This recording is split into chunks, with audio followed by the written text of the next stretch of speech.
What happened to Amanda Ripley after Alien Isolation?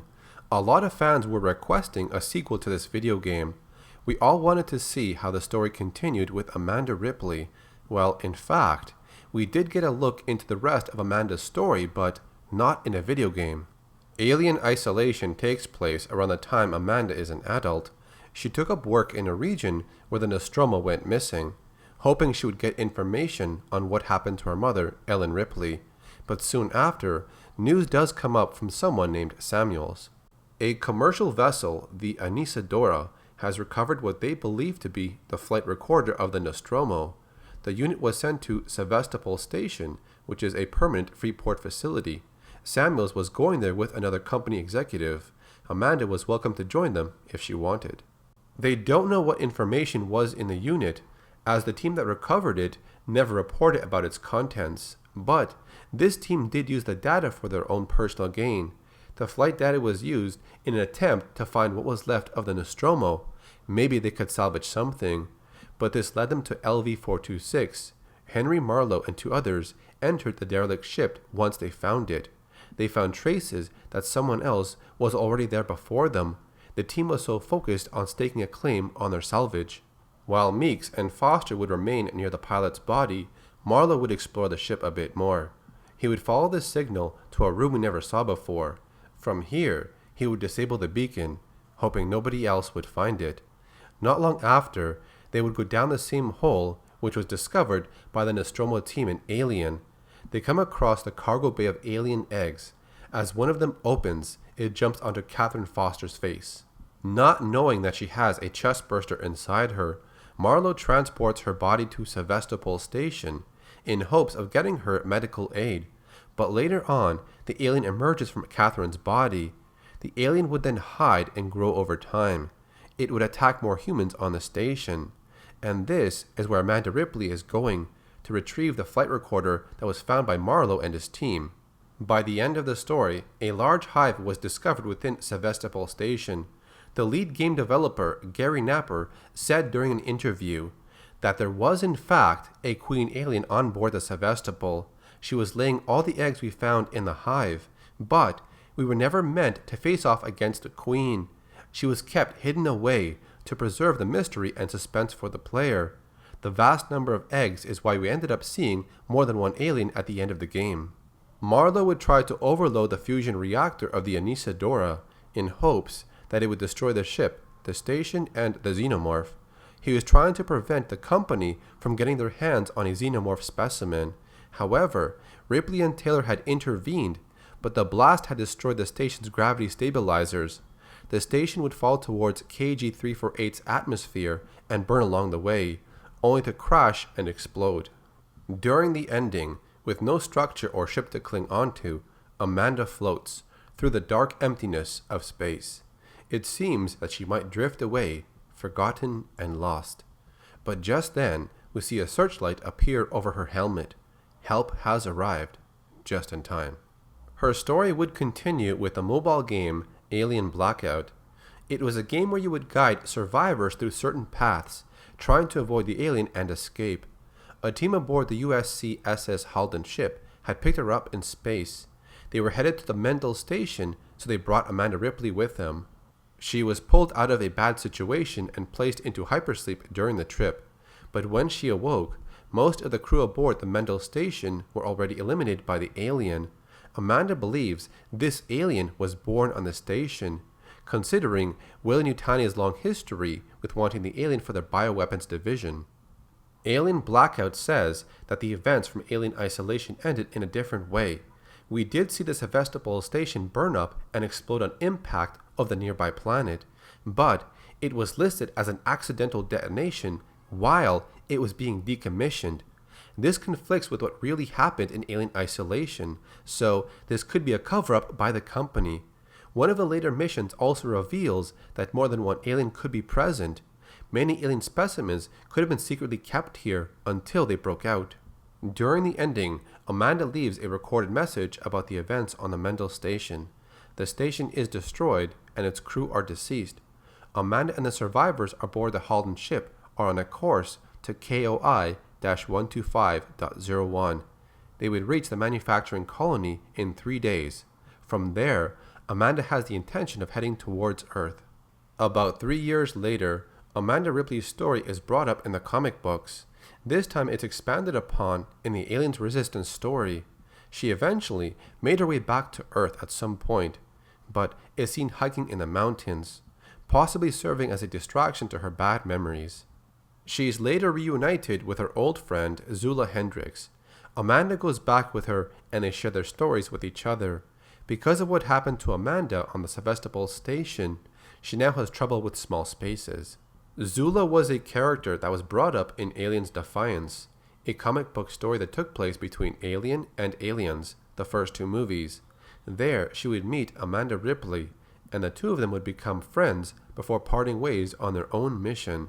This is also around the time Amanda Ripley would go to Sevastopol Station, which is around the timeline of Alien Isolation. Zula tells Amanda how a previous incident forced her to retrieve her android Davis from 200 meters in the ocean.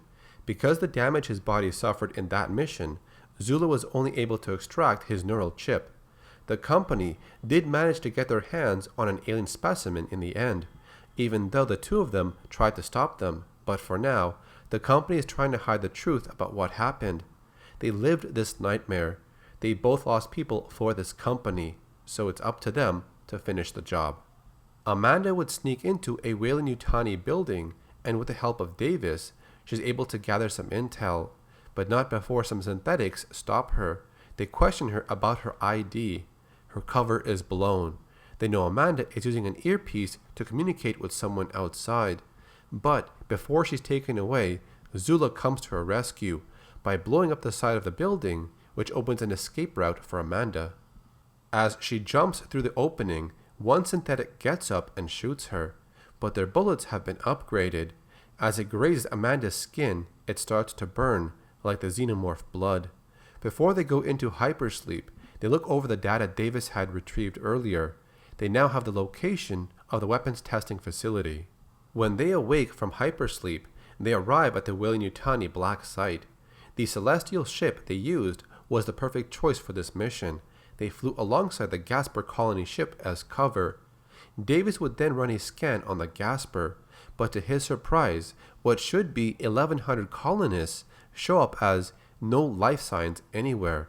The passenger list has been erased, and the ship has been reclassified as a resupply only. They examine part of the Gasper ship, but later have to return with pressure suits to go in further, only to make contact with an android.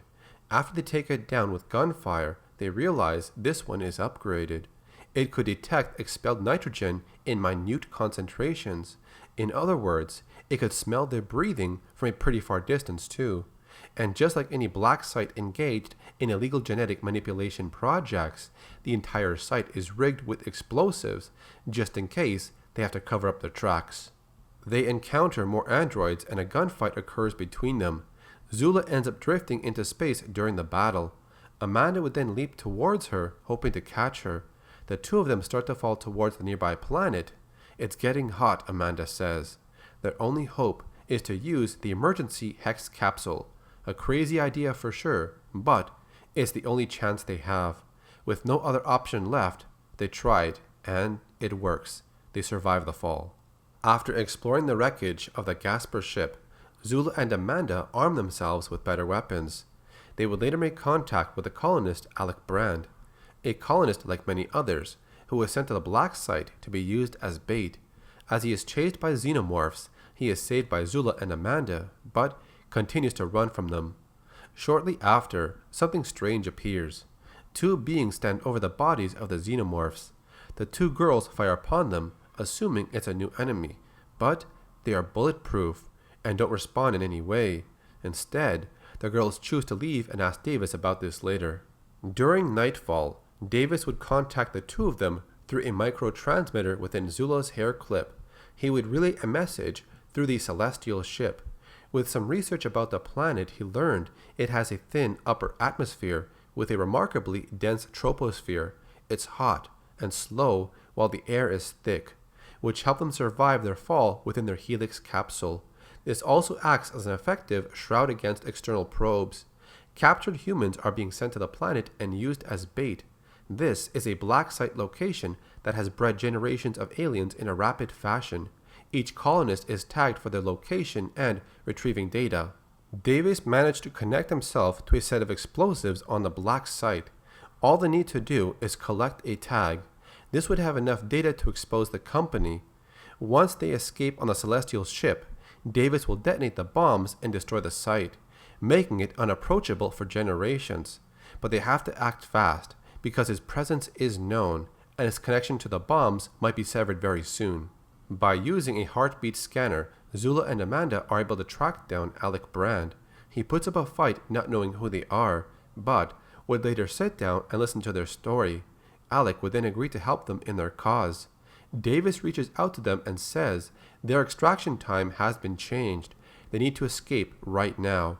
Enemy forces are trying to cut his connection to the explosives, and aliens have been dispatched to hunt down Amanda, Zula, and Alec.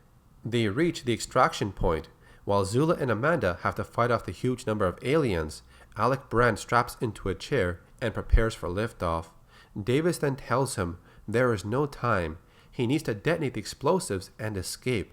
There's no way Amanda and Zula will make it to the ship. Davis has to leave right now.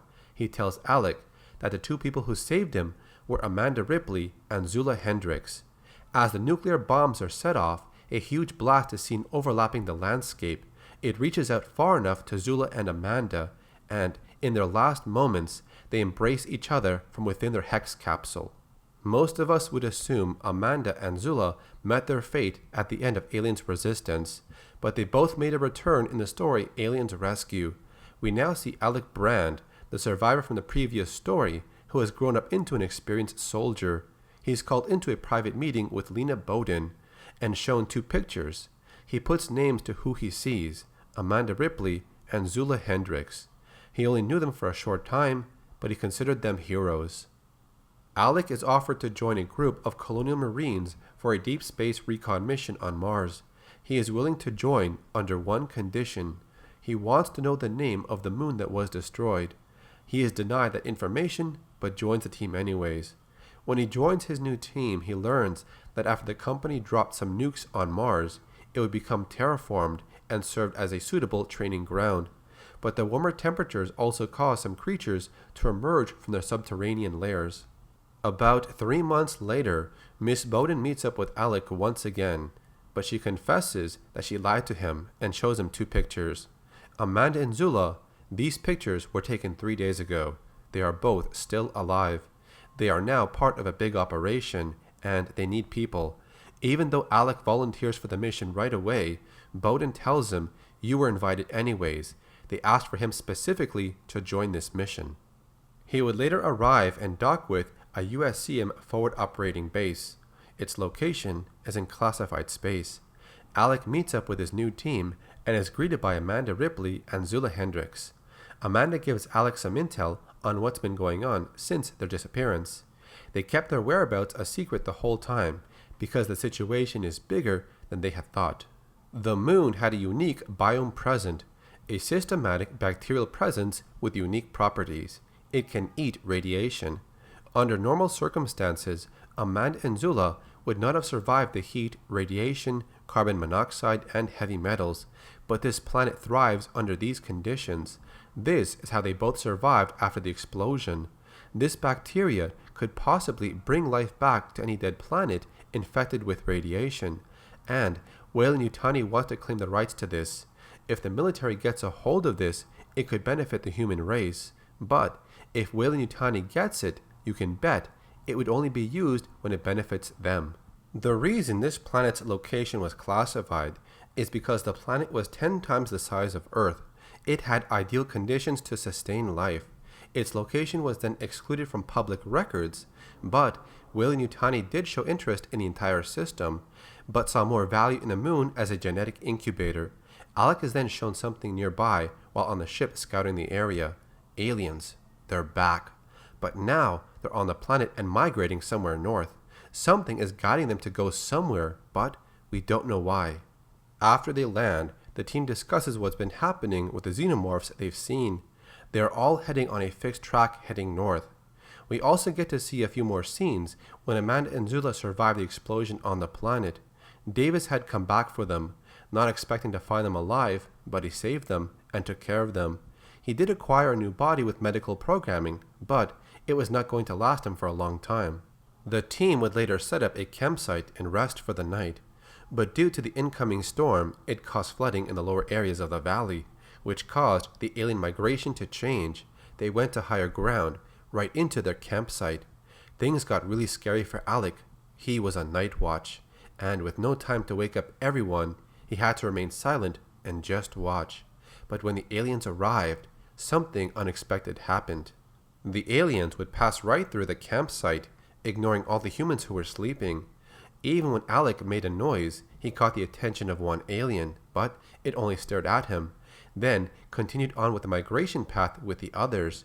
Curious about what just happened, Alec sets out alone to follow the aliens. He wants to know what is controlling them. Meanwhile, Davis is left behind in aerial support, waiting for the team to wake up. Everyone would later regroup in the morning and make it to Alec's location, right in front of the hive entrance. As the team goes in, they have no idea what to expect, but make contact with aliens very quickly. With some casualties already occurring, the team has to continue forward, and soon after, they come upon a huge nest, with 3 queen aliens looking after it. To find one queen is normal, but 3 in the same nest, that's a completely new concept. This is too big for everyone to handle. Seeing how rich in resources this planet is, you know someone or some company will come for sure, and when they try to colonize or exploit it, this massive alien hive and its army will be waiting for them. They don't have enough ammunition for all the aliens, so the only idea they have is to seal it. Alec would take some seismic devices and place them at specific locations. The thin wall above the hive would give Davis a reading of where to send his attack. This would bring a ton of rock down on the hive. Alec alone will place these devices while his team provided cover fire.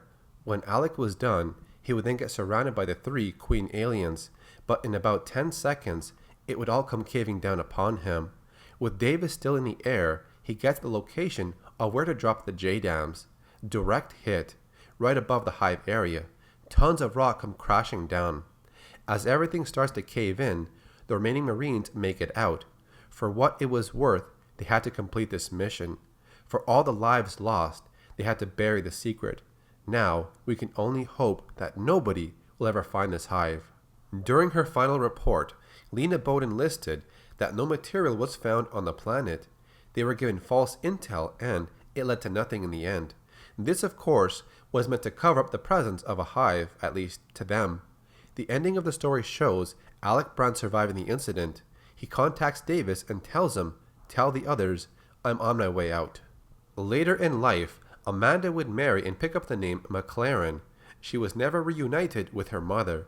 She passed away at the age of 66. A year later, her mother was rescued from the Narcissus shuttle, which picks up in the Aliens movie timeline. So that covers the story of Amanda Ripley and what happened to her after alien isolation. There was a lot of information to cover, but I hope this helped you understand her story. Before I end this video, I want to point out something in the story.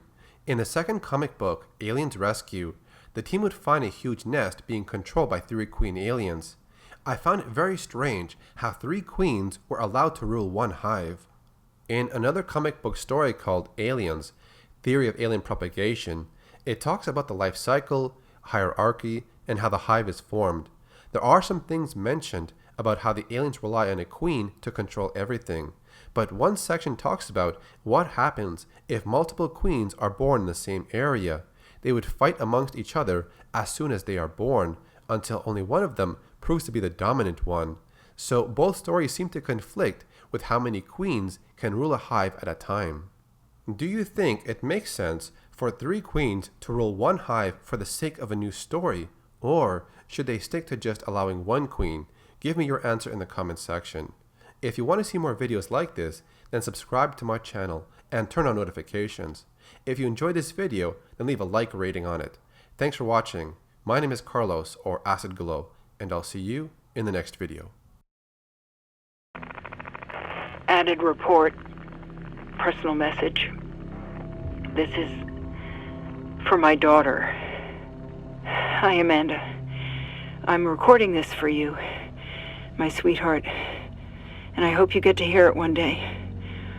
You see, I got into trouble. My ship, there was an accident, sweetheart, and, we found an alien creature. It was very dangerous, and the only way we could stop it was to destroy the ship. I'm okay. I'm stuck on this lifeboat, long way out, but we had to destroy the ship. We had to destroy the Nostromo. We just couldn't risk bringing that thing home with us. I needed to protect you. Don't worry. Don't worry about me. I'm sure I'll see you very soon. I love you, sweetheart.